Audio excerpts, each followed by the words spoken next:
የመምህር ዘላለም እግሮች ያዕቆብ ናቸው፣ በለስ ናቸው። ያ ቤተ መቅደሱን አጽንቶ እንደቆየ በትምህርቱ ምዕመናንን ሲያጸና የኖረ ነው። ከገጠር እስከ ከተማ፣ ከከተማ እስከ ባህር ማዶ ወንጌልን ለማስተማር የገሰገሱ እግሮች ንዑዳን ክቡራን ናቸው። የኔና የእናንተ እግሮች ወደ መሻታ ቤቶች ሲገሰግሱ ይውላሉ፣ ያድራሉ። ወደ ጠንቋይ፣ ወደ ሟርተኛ ቤት፣ የረከሰ የጨለማ ስፍራ የስንቶች እግር ገስግሰዋል። የስንቶች እግር ወደ ሞት መንደር ገስግሰዋል። የመምህር ዘላለም እግሮች ግን እንደ ያዕቆብ በመሆን እንደ በለስ በመሆን ቤተ መቅደስ ለቤተ መቅደስ አድባራት ገዳማት ሲገሰግሱ የኖሩ እንደ ነሐስ የጸኑ ያዕቆብ ናቸው፣ በለስ ናቸው። ክብር ይግባው ወንድማችን። ይሄ ያዕቆብ ይሄ በለስ ወዴት ሄደ? ወደ ሰማያዊው ዓለም ተሸጋገረ። ዛፉ እንደማደግ እናድጋለን፣ እንደማበብስ ይመስላችኋል? ወጣት ትሆናላችሁ። እንደማፍራትስ ቤት ንብረት ልጆችን፣ እንደ መምህር ደግሞ ወንጌልን ማፍራት፣ ሚሊዮኖችን ማፍራት፣ ይሄ የሥጋ ልጆች የመንፈስ ልጆችን ማፍራት፣ እንደ መድረቅ ማርጀት፣ እንደ መቆረጥ መሞት፣ ጎተራ እንደ መግባት መቀበር፣ ከጎተራ ወጥቶ ተዘርቶ አሽቶ በቅሎ በስሎ እንደ መበላት የክርስቶስ ነንና በዕለተ ምጽአት ከሞት እንደ ዘንግ ተመልምለን እንደ እሸት ተፈልፍለን እንነሳለን። በስመ አብ ወወልድ ወመንፈስ ቅዱስ አሐዱ አምላክ።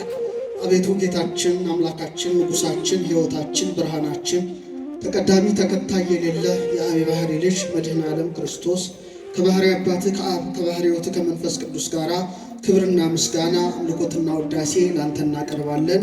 ክቡራን ሊቃውንተ ቤተ ክርስቲያን፣ መምህራን ወንጌል፣ በአውደ ምሕረት ላይ ያላችሁ አባቶቻችን፣ የተወደዳችሁ የተከበራችሁ የክርስቶስ ቤተሰቦች፣ ምእመናን ምእመናት ሁላችሁ አንድ አምላክ በሚሆን በአብ በወልድ በመንፈስ ቅዱስ ስም እንደምን ቆያችሁ? እንደምን አረፈዳችሁ? እንደምን ሰነበታችሁ? ልዑል እግዚአብሔር ሁላችንንም በሕይወት በሰላም ጠብቀው ለዚህች ዕለት አድርሶናልና የአባቶቻችን አምላክ የአማልክት አምላክ ልዑል እግዚአብሔር ስሙ የተመሰገነ ይሁን። እንደ እግዚአብሔር ቸርነትና እንደ እግዚአብሔር ቅዱስ ፈቃድ የምንማማረው በዮሐንስ ራእይ ምዕራፍ 1 ከቁጥር 12 እስከ 13 ያለውን ቅዱስ ቃል በመመርመር ይሆናል። እግዚአብሔር አምላካችን እግዚአብሔር ንጉሳችን እግዚአብሔር ሕይወታችን እንድታስተምረን እንድትመክረን እንድታጽናናን ቅዱስ ፈቃድ ይሆንልን። 7 የወርቅ መቅረዞችን አየው። በመቅረዙም መካከል የሰውን ልጅ የሚመስል ቆመው ነበረ። ስለ ቃሉ የአምላካችን የልዑል እግዚአብሔር ስም የተመሰገነ ይሁን። ይህን ርዕስ የመረጥኩበት ምክንያት ቅድምም መምህራኑ በስፋት እንደተናገሩት ዛሬ ቤተ ክርስቲያን ዕንቁ የሆነው ወንድማችን መምህር ዘላለም ወንድሙ ወልደ ሰማዕት ከዚህ ዓለም ወደዛኛው ዓለም የተሸጋገረበት በክርስቶስ ፊት ብርሃን ሆኖ የቀረበበት ነፍሱም ወደ ሰማዩ አባቱ የሄደችበት የቤተ ክርስቲያናችንም ሐዘን በመሆኑ ይህን ርዕስ መርጬዋለሁ። እግዚአብሔር አምላካችን የወንድማችን የወልደ ሰማዕትን ነፍስ በክብር እንዲቀበልልን ቅዱስ ፈቃድ ይሆንልን። 7 የወርቅ መቅረዞችን አየው። በመቅረዙ መካከል የሰው ልጅ የሚመስል ቆመው ነበር ይላል ባለ ራእዩ ዮሐንስ። ተመስጦ መጥቶበት ወደ ላይ ሲመለከት በክርስቶስ ፊት የሚበሩ 7 የመቅረዝ መብራቶችን ይመለከታል። መቅረዝ ማለት ምናልባት ባትረዱት እንኳን እንደ ሻማ ማብሪያ አድርጋችሁ አስቡት። 7 አይጹቅ ወይም 7 ጫፍ ያለው ነው። አሰራሩ በኦሪት ዘጸአት ላይ በስፋት ለሙሴ ነግሮታል። እና በነዛ የመቅረዝ መብራት መካከል ማን ቆሞ ነበር ይላል? የሰው ልጅ የሚመስል ቆሞ ነበር ይላል። እሱ ማን ነው? መድኃኔ ዓለም ክርስቶስ ነው።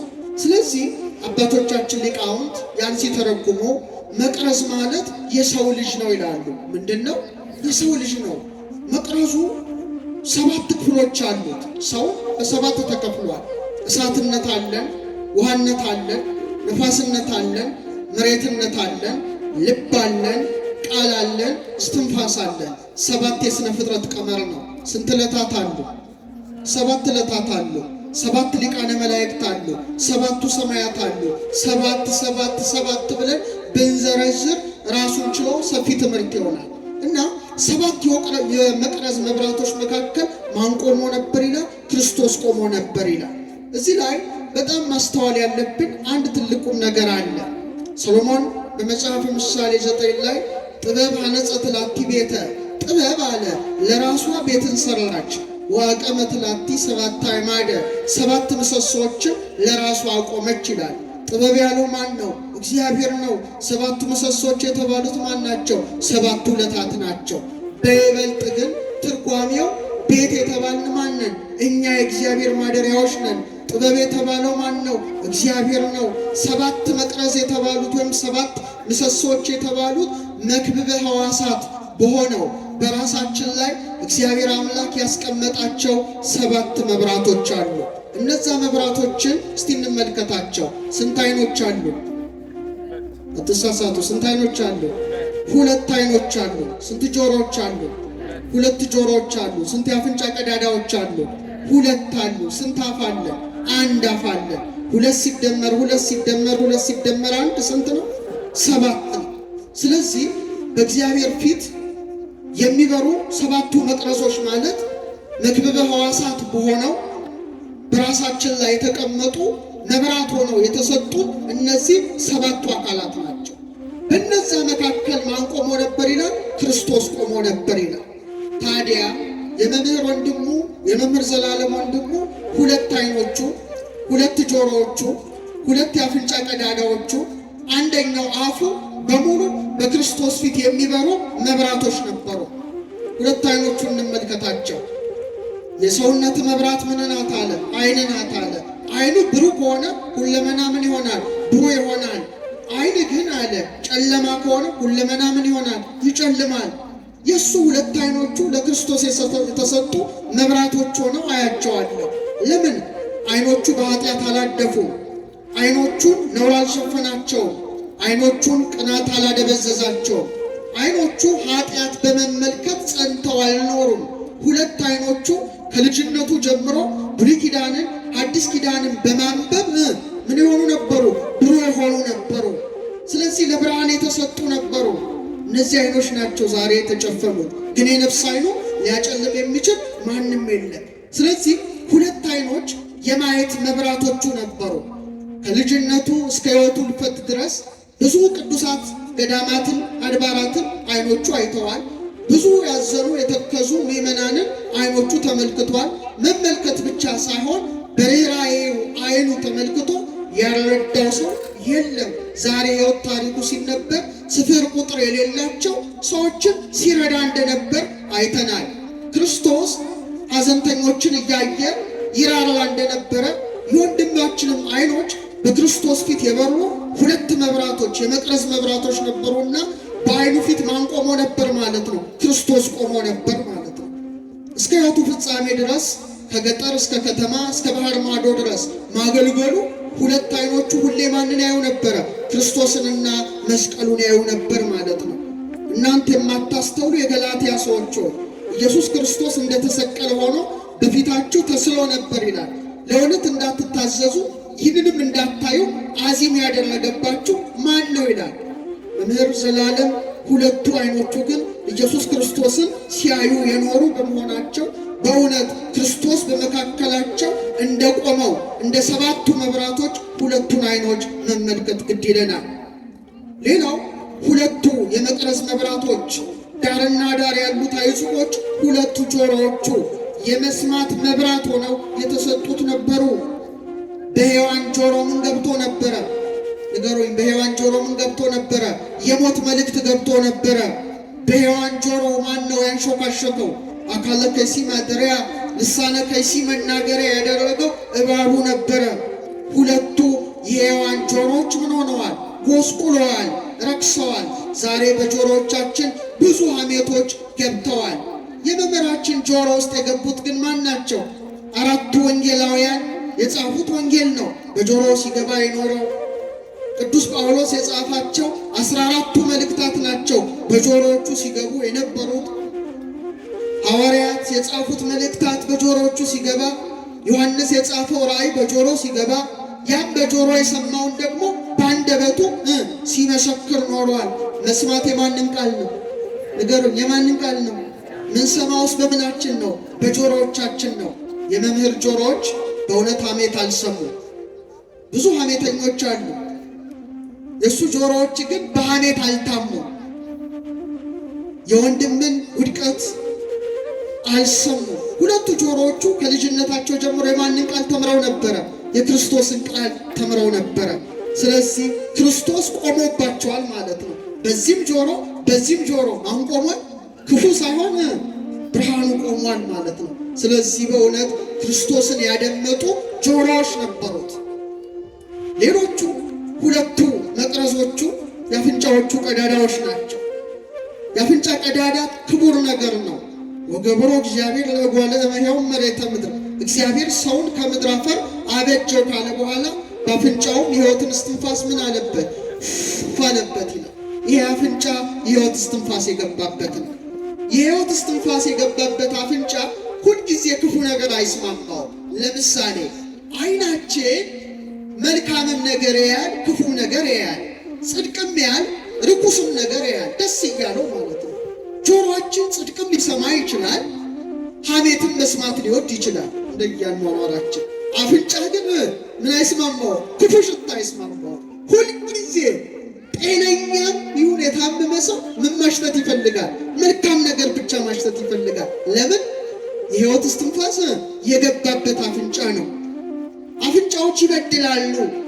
የተቃራኒ ጾታ መዓዛን ማሽተት ሊናፍቁ ይችላሉ። የመምህራችን አፍንጫ ግን መዓዛ ዕጣኑን ሲያሸት የኖረ ነው። መዓዛ ቁርባኑን ሲያሸት የኖረ ነው። የክርስቶስን መዓዛ ሲናፍቅ የኖረ አፍንጫ ነው። የከበረ አፍንጫ ሆኖ እንደ ሁለት መብራት ክርስቶስን ሲያሸትባቸው የነበሩ አፍንጮችን ሳስብ በሰባቱ የመቅረዝ መብራቶች መካከል የቆመውን ክርስቶስን አስባለሁ። አንደበቱ የመጨረሻው ሰባተኛው መቅረዝ ነበረ። ሁለት ዓይኖቹ የክርስቶስን ሕግ አዩ። ሁለቱ ጆሮዎቹ ቃሉን አደመጡ። ሁለቱ የአፍንጫ ቀዳዳዎቹ መዓዛ ዕጣኑን ሲያሸቱ ኖሩ። ሰባተኛውና ታላቁ መቅረዝ ግን አንደበቱ ነበረ። ወንጌልን ሲያውጅ የኖረ አንደበቱ የተመሰገነ ነው። የእግዚአብሔርን ቃል ሲያስተምርበት የነበሩ ከናፍሮቹ ንዑዳን ክቡራን ናቸው። በአንደበቱ እንዲህ ያለ ሽንገላ ተናገረ ሲባል ሰምተንም አናውቅም። ብዙዎቻችን ሰሙ። የመምህር አንደበት ግን ከገጠር እስከ ከተማ እስከ ባህር ማዶ ድረስ አንደበቱ ማንን ያውጅ ነበረ? ክርስቶስን ያውጅ ነበረ። እንዴት ያስደስታል! ለተፈጠረበት ዓላማ ኖሮ ያለፈ ሕይወት ይሄ ነው። ትክክለኛ ሰባቱ መቅረዞች ውስጥ ማን ቆሞ ነበረ? ኢየሱስ ክርስቶስ ቆሞ ነበረ። እና በሰባቱ የመቅረዝ መብራቶች መካከል ጌታ እንደቆመ በመምህር ዘላለም ሁለት ዓይኖቹ፣ ሁለት ጆሮዎቹ፣ ሁለት የአፍንጫ ቀዳዳውና አንደበቱ ላይ የቆመው ማን ነው? ኢየሱስ ክርስቶስ ነው አምላካችን። አሁን ላይኛውን እናቁምና ወደ ታች እንውረድ። መልካሙን ዜና ያበሰሩ የሐዋርያት እግሮች ያማሩ እንደሆኑ የተወደዱ እንደሆኑ የእሱ ሁለት እግሮቹን ሳስብ ሰሎሞን የሠራው ቤተ መቅደስ ትዝ ይለኛል።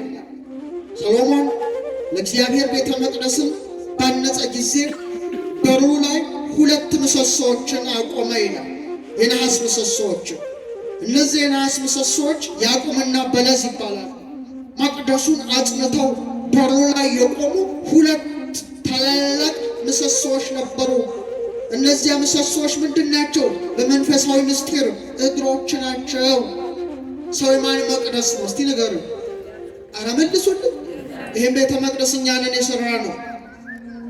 ሰው ግን ሕያው የሆነ እግዚአብሔር መቅደስ ስለሆነ ራሱ ሥላሴ በእጁ ሠራው፣ አበጃጀው። ዮድ እጆች ሠሩኝ፣ አበጃጁ። የሕይወትን እስትንፋስ አለበት። ሰው ሕያው መቅደስ ነው። በሙሉ የቤተ መቅደሱ ሥርዓት አጠቃላይ ሰው ላይ እንዲነበብ ነው እግዚአብሔር ያደረገው። ሰው የማን መቅደስ ነው?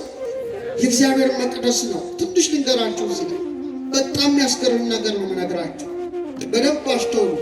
ሙሴን ሲና ተራራ ላይ ያወጣዋል። አውጥቶ የብርሃን ድንኳንን ያሳየዋል ከናሰራሩ። ቀዳሚሃ ለጽዮን ሰማይ ሳረረ ወበዳግም አራዮ ለሙሴ ዘከመ ይገብር ግብራነ ደብተራ። ቅዱስ ያሬድ ነው። አጠቃላይ ያሳየው ስርዓት ግን ሰዎች ላይ እንዲነበብ ፈቃዱ ነበረ። እስቲ ትንሽ ነገር ልንገራችሁ።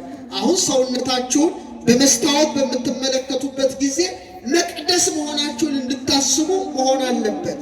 ስንት እግሮች አሉ? ስንት እግሮች አሉ? ሁለት እግሮች አሉ።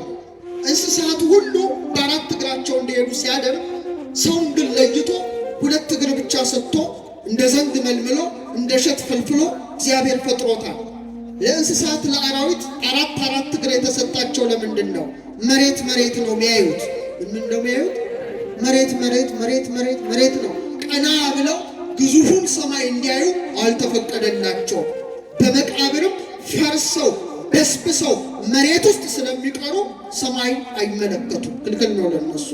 እኔና እናንተ ግን በመቃብር ወድቀን ስለማንቀር ሰማያዊ ርስት ስለምጠብቀን ሰማይንም አቅንተን ተመልክተን አባታችን ሆይ በሰማያት የምትኖር ብለን እንድናመሰግነው ስለፈቀደ ስንት እግር ሰጠን? ይሄን ሕያው መቅደሱ ሁለት እግር እንደሰጠው ሰሎሞን ቤተ መቅደስን ሲሰራ ሁለት ምሰሶ ተመልከተው ሲገምተው ያዕቆብና በለስ ናቸው። ታዲያ የመምህር ዘላለም እግሮች ያዕቆብ ናቸው፣ በለስ ናቸው።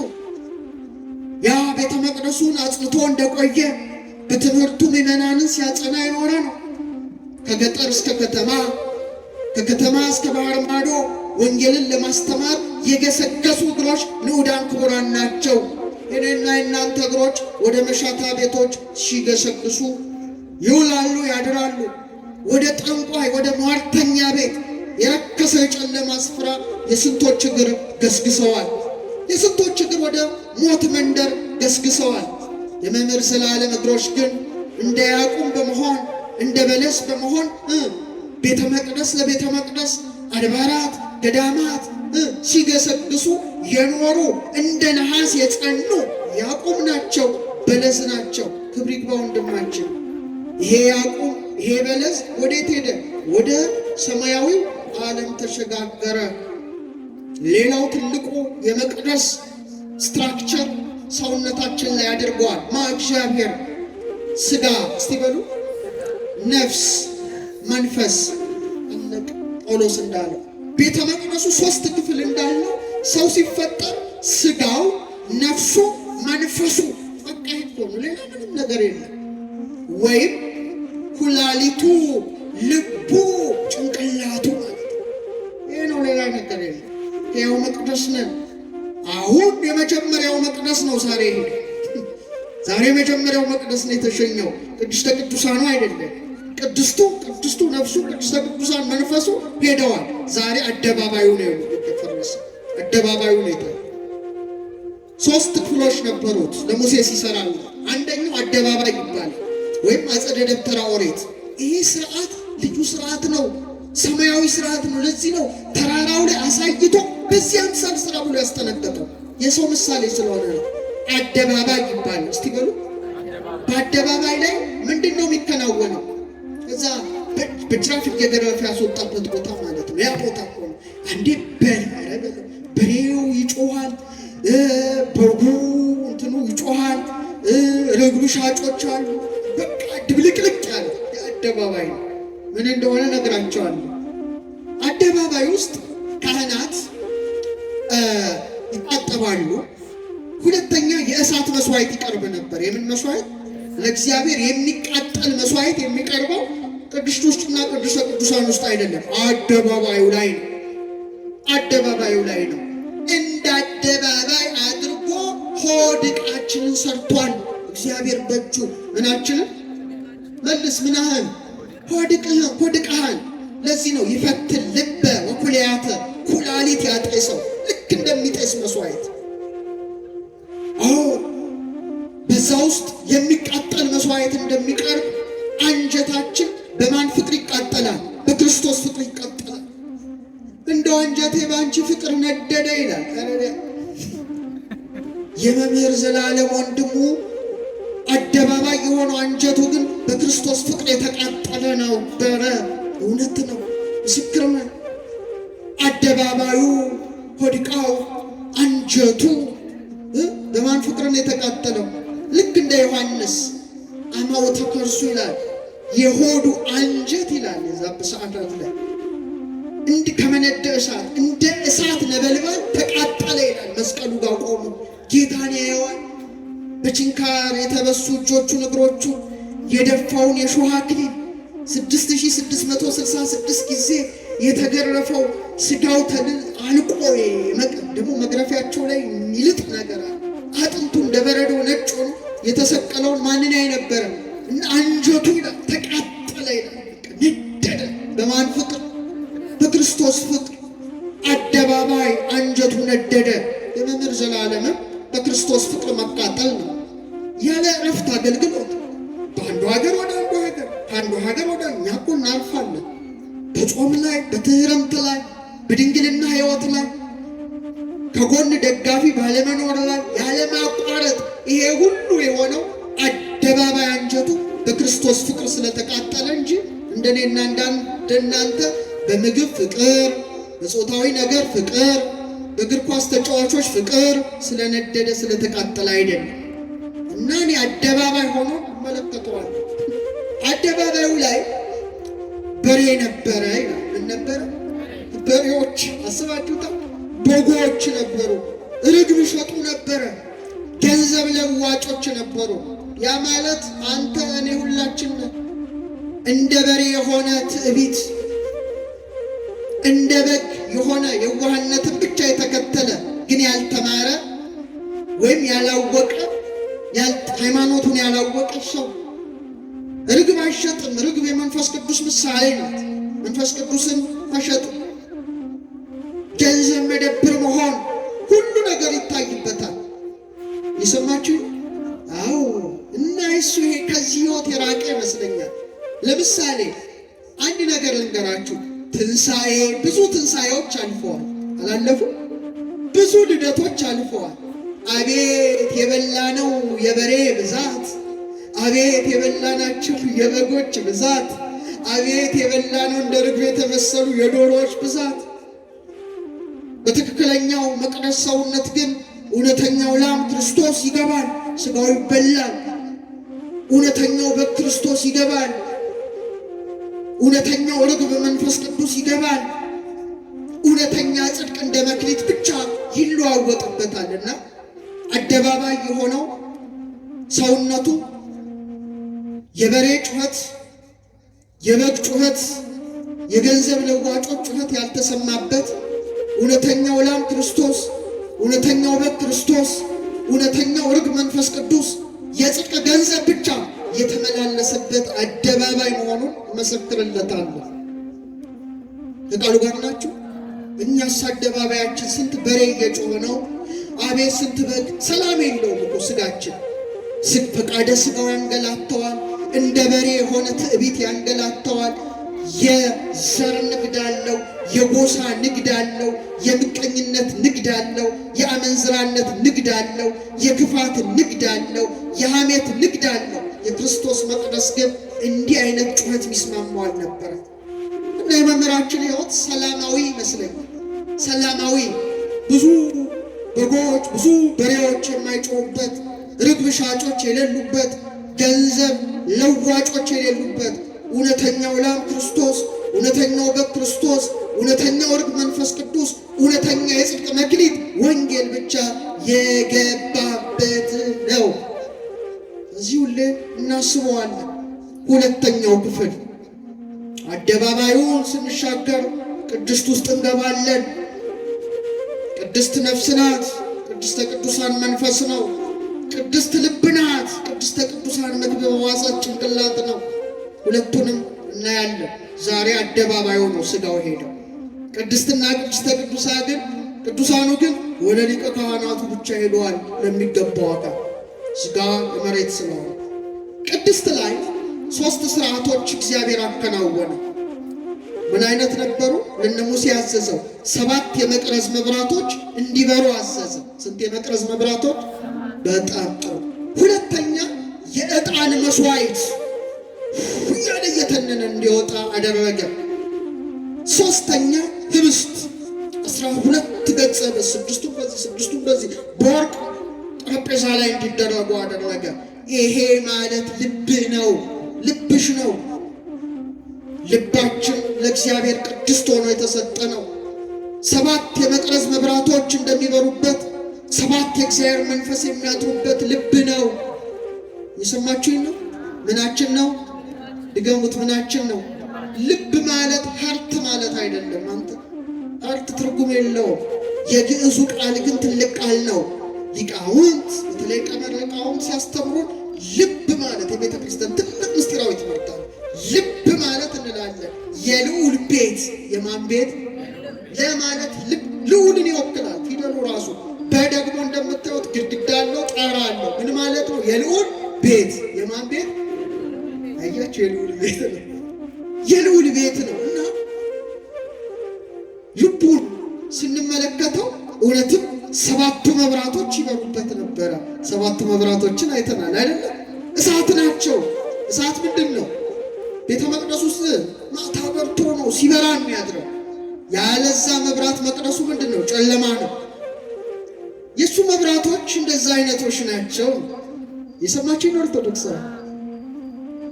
መብራት 2 ጥቅም አለው። አንድ ሙቀት አለው፣ ሁለተኛ ብርሃን ነው። በቃ ብርሃን ሆኖ አለ አልሆነም? አረ ንገሩኝ፣ አልሆነም? ሀብታም ገሌ 3 ቤተ ክርስቲያን አሰሩ፣ 2 ቤተ ክርስቲያን አሰሩ፣ እንዲያሰሩ ይባላል። እሱ ሚሊየን ምእመናንና ያነጸ መቅደስ ነው። ሚሊየን የወንጌል ሰባኪዎች ሚሊየን መቅደስ የሚያንጹ ናቸው። ሕያው የእግዚአብሔርን መቅደስ የሚሰሩ ናቸው። ባለጸጋው ገሌ ነው፣ ቦታው የሚገን ነው፣ የሚከብረው አይደለም። ሚሊየን ሕያዋን እግዚአብሔርን ሕንፃዎች የሚያንጹ ናቸው። ብርሃን ሆነው እንደ መቅረዝ ሙቀተ ጸጋን ሰጥቷል፣ አስተምሯል፣ አጽናንቷል። ውለታ አለብን። ልክ እንደ ዕጣን መስዋዕት ንጹሕ ጸሎትን ወደ እግዚአብሔር አቅርቧል። እስትንፋስ ያለው ሁሉ ማንን ያመስግን? እስቲ ንገሩኝ፣ ማንን ያመስግን? ዳዊት የደመደመው በዛ ደስ ሲል ምስጋናው ሲደመድም እስትንፋስ ያለው ሁሉ ማንን ያመስግን? በቃ እንደ ልብ መንበርነት እስትንፋሱ እስኪወጣ ድረስ ማንን አመስግኗል? አርምሞ ጽርዓት በሌለበት ቃል ሊያመሰግን ደግሞ ወደዛኛው ዓለም ተሸጋግሯል። ይሄ ጽርዓት አለ፣ ማቋረጥ አለ። እስትንፋስ ምን ይሆናል? ንገረኝ። ይቋረጣል ነው፣ ግን መንፈሱ ልትቋረጥ አትችልም፣ ይሄዳል። አርምሞ ጽርዓት በሌለበት ቃል፣ ዝምታ መቋረጥ በሌለበት አንደበት ማንን ያመሰግናል? በነፍስ ኧረ መለሱ እግዚአብሔር። በቅድስት ውስጥ እንጀራ ህብስት እንዳለ እንጀራ ምንድን ነው? የእግዚአብሔር ቃል ነው። ህብስት የእግዚአብሔር ቃል ነው አይደለም? የእግዚአብሔርን ቃል መግቧል። አልመገባችሁ? መልሱልኝ። እዚህ አውደ ምሕረት ላይ አልመገባችሁ? እዚህ እንኳን ባይሆን በተለያዩ አድባራትና ገዳማት መምህር ዘላለም አልመገባችሁ? ቅድስት ሆኖ ተገኝቷል። ትክክለኛ ቅድስት። እንደ ህብስቱ ህብስት የሆነውን የእግዚአብሔርን ቃል መግቧል። እንደ ዕጣን መስዋዕትነት ለእግዚአብሔር የሚያቀርበውን ጸሎት አቅርበዋል እስከ ህቅታ ነፍሱ ድረስ። እንደ 7ቱ መቅረስ እንደ ቅድስት ሆኖ ብርሃንን ሙቀትን ሲሰጥ ኖሯል። ቁርበትን አይደለ ሙቀትን ነው የሰጠ። ስለዚህ በረከቱ ይደርብን። ሌላው ቅድስተ ቅዱሳን ነው። ቅድስተ ቅዱሳን ሊቀ ካህናቱ ብቻ የሚገባበት ነው። የከበረ ነው። ሊቀ ካህናቱ ብቻ ይገባል። ታቦተ ጽዮን አለች፣ በትረ አሮን አለ፣ መሶበ ወርቁ መናን የያዘው መሶበ ወርቅ አለ። አዎ መምህራችን መምህር ወንድሙ ስለ እውነተኛዋ መሶበ ወርቅ ሲሰብክ ኖሯል። እሷ ማን ናት? ድንግል ማርያም ናት። ስለ እውነተኛው መና ስለ ክርስቶስ ሲያስተምር ኖሯል። እንደ በትረ አሮን ስለ ሊቀ ካህናት ስለ ክርስቶስ ሲያስተምር ኖሯል። ታዲያ ቅድስተ ቅዱሳኑን ጠብቆ ሲቆይ ክርስቶስ ሲሰቀል የመቅደሱ መጋረጃ ለሁለት ምን ሆነ? ንገረኝ። ተከፈለ። ዛሬ መቅደሱ ተከፈለ። ወደ ቅድስተ ቅዱሳን ገባ ማለት ነው። መቅደሱ ተከፈለ፣ ወደዛኛው መቅደስ ተሻገረ። ያ የተደበቀ አይታይ የነበረው ነገር ምን ሆነ? ታየ ማለት ነው። መጋረጃው ሲከፈል እየሰማችሁ ነው። መጋረጃ ሲዘጋ ታያላችሁ? አታዩ? አናይም። ሲከፈትስ ምን ሆነ? ውስጥ ያለውን ታያላችሁ። ለምሳሌ ቤተ መቅደሱ መጋረጃ ሲከፈት ታቦተ ሕጉ እንደምታዩት፣ መንበሩ ላይ ድንግል ማርያም ይዛው እንደምታዩት፣ ጸሐሉን ጽዋውን እንደምታዩት ዛሬ ለሱ የመቅደሱ መጋረጃ መሰንጠቅ ነው። ወደ ማን ገባ? ወደዛኛው ዓለም፣ ያኛው ሊቀ ካህናት ወደሚያይበት ዓለም ሽግግር ነው። ቅድም ትራንዚት አለ ማለታችን ይቀበባል። ዛሬ መቅደሱ የመጋረጃው እስካሁን በድንግዝግዝ ያይ ነበረ፣ ያስተምሩ ነበረ። አሁን ደግሞ ፊት ለፊት እናያለን እንዳለው መጋረጃው ተሰንጥቆ ፊት ለፊት ወደሚያይበት ዓለም ምን ሆኗል? ተሸጋግሯል። ወንድሞች ሞት አይደለም፣ ሽግግር ነው። ይህን ማወቅ ያስፈልጋል። ስለዚህ ሁለንተና ሐዋሱ ለእግዚአብሔር ሆኖ በማለፉ ነው ዛሬ ሁላችንም ነጭ ለብሰን አዝነን ተክዘንም ቢሆን የሸኘ ነው። የሰማችሁ ኦርቶዶክስ። ሌላው እንደዛ አክራሪ ብቻ ነው። የሰው ልጅ ይገርማል። ሕያው መቅደስ ነው፣ ክቡር ነው። ዛሬ ሰውን ክብር አልተረዳንም። ዛሬ አልተረዳንም። በጣም በጦርነት ሚረግፈው እኮ እግዚአብሔር ሕንፃ ነው። ዛሬ ቤተ መቅደስ ቢቃጠል የያችንን እናስነካዋለን። ስንት የሰው ሕንፃ ፈርሷል። ደንታችን ግን አይደለም። ግራ የገባን የሰው ክብር አልተረዳንም። ሰው የሥላሴ ሕንፃ ነው፣ ከመቅደሱ እኩል ነው። ነገር ግን ልዩነቱ መቅደስ ሰውነታችን በኃጢአት ረክሷል። ይህ ግን በቅድስና ይሁን ነው ችግሩ ያለው። እንደዛ እንድንሆን አልተሰራንም ነበር። በጣም የሚገርመው አንድ ትልቅ ቁም ነገር ነው የምነግራችሁ። ዛሬ ሰው ሲያርፍ አጥበን ስመን ገንዘን በክብር የምንሸኘው ለምንድን ነው? አካለ ሥጋው ራሱ ምንድን ነው? ክቡር ስለሆነ ነው። ይሄን ሥጋ ክርስቶስ ተዋህዶታል። ይሄ ሥጋ በ40 ቀን በ80 ቀን ተጠምቆ ልጅነትን አግኝቶ ሥጋውን በልቷል፣ ደሙን ጠጥቷል። ይሄ ሥጋ በዕለተ ምጽአት ከሞት ምን ይሆናል? ይነሳል። ለምን መሰለ? ለምን መሰለሽ? አሁን አንድ ምስጢር ልንገር። ጌታችን በዕፀ መስቀል ላይ ሲሰቀል እድሜው 33 ዓመት ነበረ። 33 ዓመት ተሾፈ። ትርጓሜው የራስ ቅል ወደሚባል ወደ ጎልጎታ ወሰዱት ይላል። እስቲ ትርጓሜው በሉ እስቲ። የራስ ቅል ወደሚባል ወደ ጎልጎታ ወሰዱት። እዛም መስቀሉ ተተከለ። የኔና የእናንተ ጌታ ከሰማይ ዝቅ ከምድር ከፍ ብሎ ተሰቀለ። ሥጋውን ቆረሰ፣ ደሙን አፈሰሰ። ያ ለአንተ ለእኔ ለሁላችን የተከፈለ መስዋዕትነት ነው። በበግና በበሬ ደም ሳይሆን በእውነተኛው መሲህ በክርስቶስ ደም የተዋጀን የእሱ የፍቅር ምርኮኞች ነን። የሰማችሁ? ታዲያ ያ መቅደስ ሰውነት ክቡር ስለሆነ እያንዳንዳችን እዚህ ምድር ላይ ስንመጣ ምን እንደሚሰጥን ታውቃላችሁ? የክርስቶስ ዕድሜ አተመብን። ማንም ሰው ምድር ላይ ሲመጣ የራስ ቅል ይሄ ነው አይደለም ወይ? እስከል ቦም ይሄ እስከል ራስ ቅል ከዚህ ጀምራችሁ እስከዚህ ድረስ ብትቆጥሩ የሳይንቲፊክ ፕሩፍ የሆነ ነው ነገራችሁ። ዝም ብሎ የሆነ አይደለም። ሰው ዝም ብሎ የሆነ አይደለም። እያንዳንዱ ስሩ ምስጢር አለ። እዛ ውስጥ አልገባ ግራ ነው የሚገባችሁ። 33 ነው። ድንቅ ስንት ነው? ድገሞ ውስጥ ቨርተብሬ የጀርባ አጥንት ቁጥር እያንዳንድሽ 33 ነው። እድሜ የሆነው እዚህ ላይ የታተመው። መቅደስህን እወቅ። መቅደስ መሆንሽን እወቂ። ጭንቅላት ምንድን ነው? የራስ ቅል ነው። በራስ ቅል ጎልጎታ በ33 ዘመኑ መድኃኔ ዓለም ክርስቶስ እንደተሰቀለ ዛሬም በእያንዳንዱ ክርስቲያን ርዕሰ ልቡና ላይ መስቀሉ ተተክሏል።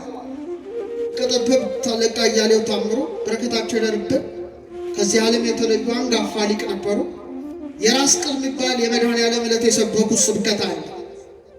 ስብከት ነው። ዩቲዩብ ላይ አድምጡታል። በጣም የሚያስደንቅ ስብከት ነው። ምን አሉ? የራስ ቅል ጎልጎታ ላይ ጌታችን አንዴ ነው የተሰቀለው። በእያንዳንዱ ክርስቲያን ራስ ላይ ግን ሁሌ እንደተሰቀለ የመምህር ዘላለም ራስ ጎልጎታ ነበር። ሁሌ ክርስቶስ ተሰቅሎባቸዋል። እኛ ትንሽ ወዝወዝ ይላል። ጭንቅላታችን ስትመለከቱት ይሄ የተባለበት ሕዋስ አቤት! እኔ ፊቴን በመስታወት ሳየው እንዴት እንደምደሰቱ ጊዜ ስለ ውበቱ አይደለም፣ እግዚአብሔር ያስቀመጠውን ምስጢር ከመረዳት ጋር የጌታ የስቅለቱን ስዕል ስታዩ አንድ ጭንቅላት ታያላችሁ አይደለ? ሰው ጭንቅላቱ የማን ይመስላችኋል? የአዳም 22ኛ ፍጥረት አድርጎ እግዚአብሔር ፈጠረው። አዳማውያን ይሆን ሁላችንም አባታችንን አዳምን መምሰል ስላለብን እያንዳንዱ ሰው ምድር ላይ ሲመጣ የጭንቅላታችን አጥንት ቁጥር 22 ነው። የሰማችሁ? ስካል ቦንስ ነምበር ኦፍ ስካል ቦንስ ውስጥ ቴክኖሎጂ ተጠቅሞ 22 የራስ ቅል አጥንት ነው ያለው። በ22ቱ ስሞቹ አምሳል በአሌፋቱ አምሳል ታዲያ የመምህር ራሶች 22ቱ የእግዚአብሔር ስሞች የሚነበብባቸው ጽላቶች ነበሩ። ነበሩ። አሌፍ፣ ቤት፣ ጋሜል፣ ዳሌት፣ ሄ፣ ዋው፣ ዛይ፣ ሄት፣ ጤት፣ ዮድ፣ ካፍ፣ ላሜድ፣ ሜም፣ ኖን፣ ሳምኬት፣ ፌ፣ ጻዴ፣ ቆፍ፣ ሬስ፣ ሳምታው የሚነበብባቸው ሕያዋን ጽላት ሆነው የተሸኙ ናቸው። ራሳችን ብዙ ኃጢአት ሰርቷል። ተንኮል አስቧል። ለወንድም ለእህት ክፋትን አስቧል። የእግዚአብሔር ቃል እንዲታተምበት የተፈጠረ ጭንቅላት ብዙ ነውሮችን ፈጽሟል። እኔ መምህር ዘላለም 22ቱ የራስ አጥንቶቹ 22ቱ የእግዚአብሔር ስሞች ቢነበቡበት ነው የሚመስለው። እኔ ነው ለሁላችንም እንደዛ እንደሆነ ገምታለሁ። የሰማችሁ ነው አላችሁ። ሌላው አንድ ነገር ብነግራችሁ ትደነቃላችሁ። ጭንቅላት ሲከፈት ለካ የሰው ልጅ ምን ያህል ታላቅ ቅዱስ ፍጡር ነው ተብሎ ዓለምን ያስባለ ሳይንቲስቶችን እጃቸውን ባፋቸው ላይ ያስጫነ እኔም አንተም አንቺም ሁሌ ስንሰማው የሚያስደንቅ ነገር ልንገራችሁ። ይህን ማስተማር በፕሮጀክተር ነበረ እያሳየ እውነት ልክ ጭንቅላት ሲከፈት ምን እንዳለ ታውቃላችሁ? በጣም የሚያበራ በጣም የሚፍለቀለቅ ዘይት አለ። ወደ ታች ይወርዳል። መጀመሪያ ከዚህ ጋር ነው የሚመጣው፣ በዚህ ጋር ይመጣል። ብድግ ይላል። 33ቱን አጥንት ያልፍና ጭንቅላት ላይ ምን ይሆናል? ፍለቀለቃል። ሳይንቲስቶቹ ይሄ ነገር አሉ እኮ ይታወቃል። እኛንን ማናውቀው ወይ ከትምህርቱ የለም ወይ ከሳይንሱ የለም ወይ ከሃይማኖቱ ቀጥ በጣም ተቸግረን ይሄ አሉ ክራይስት ወይም ዮሐንስ እነሱ ባይሉትም ዮሐንስ ነግሮናል። እያንዳንዳችሁ ከቅዱሱ ቅባት ተቀብላችኋል። እውነት ነው አለ። ምን ተባለ? ክራይስት ወይ ክርስቶስ ቅቡ ማለት አለ መሲህ የሱ ዘይት ተባለ። ግን የሚደንቃችሁ እሱ አይምሰላችሁ። 3 ቀን ስንት ቀን? 3 ቀን እዚህ ጋር ይቆይና ወደ ላይ ይወጣል። በወር 3 ቀን እንዴ! ክርስቶስ ከዚህ እኮ ነው የሚወርደው። ልክ ከሰማይ ሰማያት ጌታ እንደወረደ ከዚህ እዚህ ጋር 3 ቀን ቆይቶ እንደገና ይወጣል። ጌታ በመቃብር ስንት ቀን አደረ? 3 መዓልት 3 ሌሊት እንደገና ይወጣል። ምን ትለዋለህ እንዴ? ትልቅ መቅደስ ነን። እንደገና ጭንቅላት ሲከፈት የሕይወት ዛፍ ነጭ ዛፍ አለ። እዚህ ጋር ነጭ ዛፍ ትሪ ኦፍ ላይፍ አሉ ሳይንቲስቶቹ። መንፈስ ቅዱስ ነው የሚያናገራቸው አይምሰል ሰርጀንቶች። ትሪ ኦፍ ላይፍ የሕይወት ዛፍ ነጭ ነው። እንደ ከነአን ማር እንደ ከነአን ወተት የመሰለ ይፍለቀለቃል እዚህ ውስጥ። ይሄ ሲቆም ነው ሰው የሚቆመው። ሴሎችን እንደ ሙጫ አጣብቆ የያዘ ያንተንም የኔንም ሕዋስ ላሚኒን ፕሮቲን ይባላል። ዛሬ እንማር ውስጥ ጉግል አድርገው። ምንድነው የያዛችሁት ሞባይል? ቲክቶክ ወሬ ስናደምጥ ይመሻል ይነጋል እንጠራለን። ላሚኒን ክሮስ ጉግል አድርገህ ስትመለከት ጌታችሁ ዘርግቶ እንደተሰቀለ ነው የሚያሳይ። ሁሉ በእርሱ ተጋጥሟል አለ ቅዱስ ጳውሎስ ቆላስይስ ላይ። ያ ሲቆም ቆመ። ለካ ሕይወታችን ክርስቶስ ነው። ብንኖር የክርስቶስ ነን፣ ብንሞትም የማን ነን? የክርስቶስ ነን።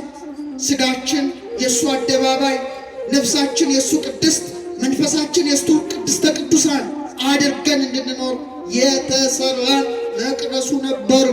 ግን አልሆነም። በሬው ይጮሃል፣ በጉ ይጮሃል፣ ርግብ ሻጮች አሉ፣ ገንዘብ ለዋጮች ይተራመሱብናል እኮ ያጥፍቶታ ታጣው። ጌታ በፍቅር ጅራፍ ወደ እሱ እንዲጠራን እነዚህን በሬዎች፣ እነዚህን በጎች፣ እነዚህን ርግቦች፣ እነዚህን ገንዘብ ለዋጮች ከሕዋሳታችን እንዲያወጣልን ፈቃዱ ይሁን። የእሱ መቅደስ ብቻ አድርጎ ይስራ። የመምህር ሰውነትን በዛ ልክ ነው ማያቸው። የሰማችሁ ነው ግን ኦርቶዶክስ ደጋ በርስቲ በመጨረሻ ይነግራችሁ ላምጣ 3 ደቂቃ ሁሌ በወንጌል አገልግሎት የተገናኘንባቸው ወደ ምህረቶች የወይኔ መጀመሪያ ያስተምራሉ፣ እሱ ሁለተኛ ያስተምራል። የማስተማር ሂደት ግን ወደ ምህረት ላይ ተቀምጦ እጆቹ መጽሐፍ ቅዱስ ይዘዋል። ሁሌም ሶሻል ሚዲያ ላይ ፖስት የሆነውን ስትረው በእጁ ምን ይዟል? አረ መልሱልኝ፣ መጽሐፍ ቅዱስ። በጣም የሚገርም እኮ ነው። መጽሐፍ ቅዱስ እጅ ማለት ጽላት ነው።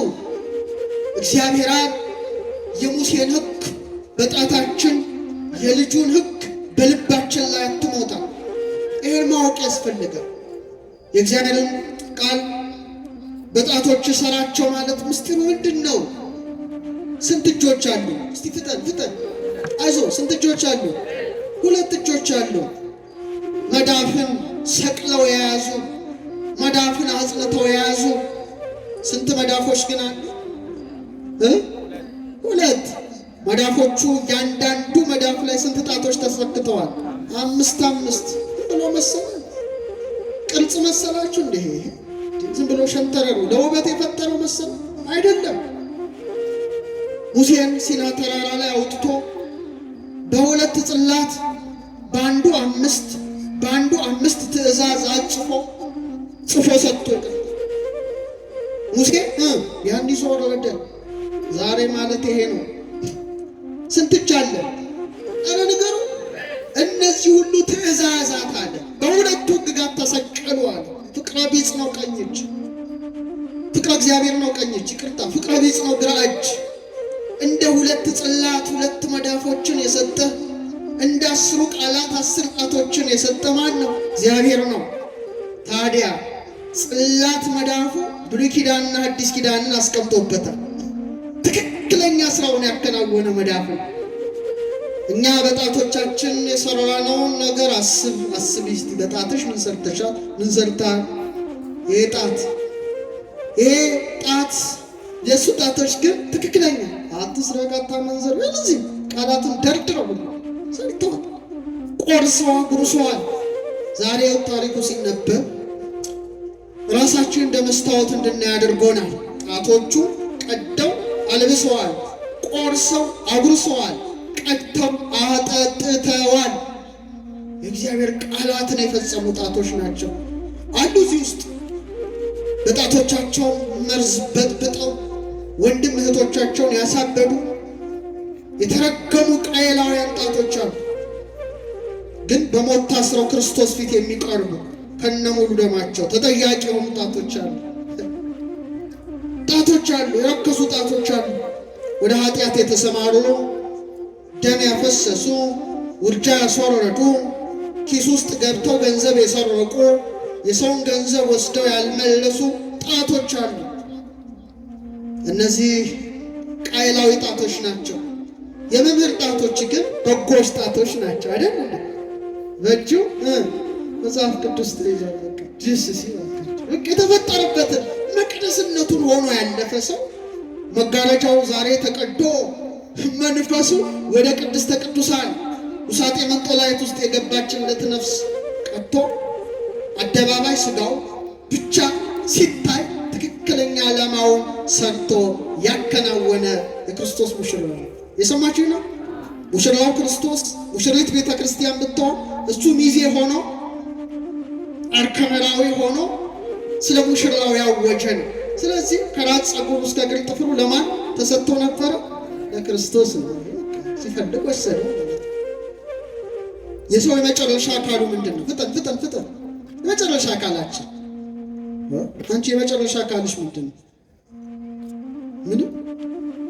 ከራስ ፀጉር መጨረሻ እስከ እግር ጥፍር አይደል? የመጨረሻ ፀጉር ነው። ቀጥሎስ ጥፍር ነው። አይዟችሁ እንደ ነቃ ምንድን ነው? የመጨረሻ ህይወትን ያማክላል ነው አይደል?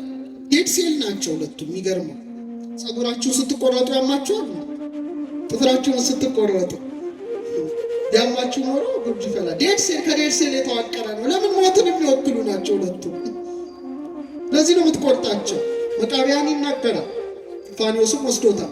ፀጉር መብቀሉ የመወለድህ ነው ይላል። ማደጎ የማደግህ ነው። ትላጨዋለህ የመሞት ነው። ተላሽታ አትቀርም። ዳግመኛ ምን ይሆናል? ይበቅላል። አንተ ሙተህ አትቀርም። ክርስቶስ ሲመጣ ትነሳለህ ነው። ደስ ይላል። ጥፍር መብቀሉ ወይ ጥፍርሽ መብቀሉ የመወለድሽ ነው። ማደጎ የማደግሽ ነው። ትቆረጫዋለሽ፣ የመሞትሽ ነው። ተቆርጠሽ አትቀሪም። እንደገና ምን ይሆናል? ጥፍርሽ ይበቅላል። ሰው ሙቶ አይቀርም። ክርስቶስ ሲመጣ ከምን ያስነሳዋል? ከሞት ያስነሳዋል። ሲመሽቷል፣ ቤት እንሄዳለን። ከዛስ እሺ ትበላላችሁ። እሺ ምግብ ላይ ሄዳችሁ ከዛስ እንዴት ነው የምትተኙት? ቆማችሁ ወይስ ተጋድማችሁ? ቆሞ ይተኛል። እሺ ተጋድማችሁ ተኛላችሁ። ግን ተኝታችሁ ምን ታያላችሁ?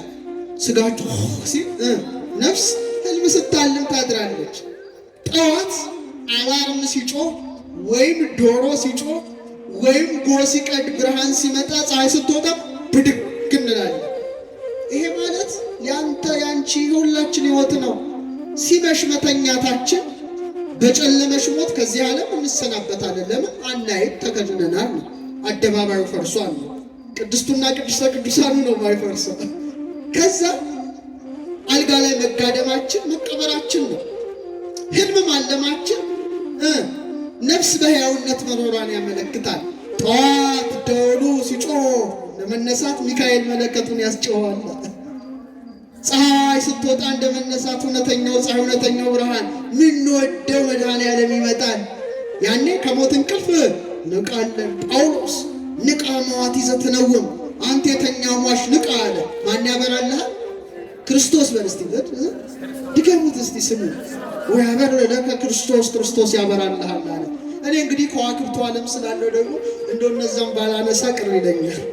ፀሐይ የኛ ምሳሌ ናት። ውስተ ፀሐይ ሲመጽላሎቶ ይላል ዳዊት። ጥላውን በፀሐይ ላይ ያኖረ ያንነት ሶስትነት ብቻ አይደለም፣ ያንተም የኔ ነው። ፀሐይ እንደመውጣት ትወለዳለህ። ጠፈር ላይ እንደመኖር ትኖራለህ። ፀሐይ በሰማይ ላይ ደምቆ እንደሚያበራ ደምቀህ ትኖራለህ በምድር ላይ። ሰዓቱ ሲደርስ ግን ፀሐይ ትጠልቃለች፣ አንተም ትጠልቃለህ፣ ትለያለህ። ግን ፀሐይ ጠዋት መልሳ ይወጣል። እኛም ሞተን አንቀርም። ፀሐያችን ማን ነው? ክርስቶስ ነው። ሲመጣ ከሞት የሚነሳ እንዴት ደስ ይላል! እንዴት ደስ ይላል! በመጨረሻው ያን ዛፍን ባላነሳው ቅር ይለዋል። ይህ ዛፍ አንተን አንቺን ይመስላል። ገበሬ ዘርን ይጥላል ወይም ችግኝ ይተክላል። ከዛ ዛፉ ይበቅላል፣ ያድጋል፣ ያብባል፣ ያፈራል፣ ይደርቃል፣ ይቆረጣል፣ ይታጨዳል፣ ይወቃል፣ ጎተራ ይገባል። ከጎተራ ወጥቶ ተዘርቶ አሽቶ በቅሎ በስሎ 30 60 100 ያፈራል። አንተን አንቺን እኔን ይመስላል። ገበሬ ዘርን ይዞ መሬት እንደሚጥል አንተም እኔም አንቺም ስንጸነስ ከአባት ዘር ወደ እናት ማህፀን ተወረወርን። ለዚህ ነው እናት የምትባለው መሬት። እናት ምድር ነው አባት ምድር? አረ ነገር አባት አይባልም። ሰማይስ? ሰማይ ወንዴ ነው፣ ምድር ሴቴ ናት። ሰማይ ስማ ነው፣ ሰማይ ስሚ። ነቢያት የሚሉት ሰማይ ስማ። አያችሁ፣ ከሰማይ ዝናብ እንደሚፈስ ከወንድም ዘር ይወጣል። ምድር ያን ዝናብ ተቀብላ ፍሬ እንደምታፈራ ያን ዘር እናት ምድር ሆና ተቀብላ ልጆች ይወለዳሉ ማለት ነው። ዛፉ እንደማደግ እናድጋለን። እንደማበብስ ምን ይመስላችኋል? ወጣት ትሆናላችሁ። እንደ ማፍራትስ ቤት ንብረት ልጆችን፣ እንደ መምህር ደግሞ ወንጌልን ማፍራት፣ ሚሊዮኖችን ማፍራት፣ ይሄ የሥጋ ልጆች የመንፈስ ልጆችን ማፍራት፣ እንደ መድረቅ ማርጀት፣ እንደ መቆረጥ መሞት፣ ጎተራ እንደ መግባት መቀበር፣ ከጎተራ ወጥቶ ተዘርቶ አሽቶ በቅሎ በስሎ እንደ መበላት የክርስቶስ ነንና በዕለተ ምጽአት ከሞት እንደ ዘንግ ተመልምለን እንደ እሸት ተፈልፍለን እንነሳለን። በሰባቱ መቅረዞች መካከል የሰውን ልጅ የሚመስል ቆሞ እንደነበር እንዳለው ዛሬ ሁለት ዓይኖቹ ክርስቶስን ያዩ፣ ሁለት ጆሮቹ ቃሉን ይሰሙ፣ ሁለት አፍንጮቹ መዓዛውን ያሸቱ፣ አንደበቱ ስለ ክርስቶስ ያውጅ የነበረው የመምህራችን የመምህር ዘላለም ወንድሞ ስመ ክርስትናው ወልደ ሰማዕት አደባባዩ ሳይሆን አደባባዩ ወደ መሬት ቢሆንም ቅድስትና ቅድስተ ቅዱሳን ሰውነቱ ግን ወደ ክርስቶስ መቅደስ ሄዷልና አምላካችን ክርስቶስ በእቅፉ እንዲያኖረው እኛንም ፍጻሜያችን እንዲያሳምርልን ልዑል እግዚአብሔር ቅዱስ ፈቃዱ ይሁንልን።